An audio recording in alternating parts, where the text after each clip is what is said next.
So I heard you were in you were in New York City on 9/11. Yes, I was. I was a bus driver at the time. I brought commuters into New York each day, which was my job, and I did so routinely. So after I dropped the people off at the Port Authority bus terminal in New York, I went to a service area to get the bus cleaned up and fueled for my next trip. And while I was there, I was told by one of my fellow drivers that a plane hit the World Trade Center. I thought that it was one of those small planes that did not, or the guy didn't know what he was doing or whatever. But this turned out to be the real thing. Upon hearing that,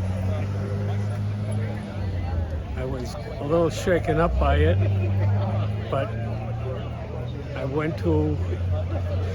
but after they were done with the bus, I took the bus and went to a lot which was across from the Jacob Javits Center in New York, parked it, talked to some of the guys about it, and they hung out there till about 7:30 p.m.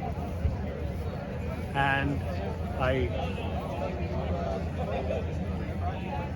then came home at 7:30. I could not go through the tunnel because all the bridges and tunnels were closed.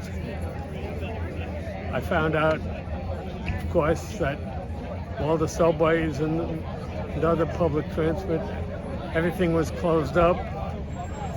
I found out as I was driving home across Times Square, I had to go up Madison Avenue to get to the Madison Avenue Bridge and up the Major Deegan to Newburgh, park the bus, and I also found out that I also noticed that Times Square was just about every light was out, and I had never seen that in my life before. I am a born New Yorker.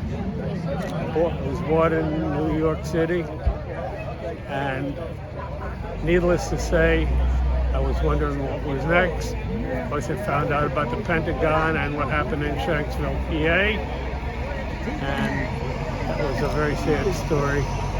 One of the saddest days, perhaps, of my life, and I will never, ever forget it, and nobody ever should either. Thank you.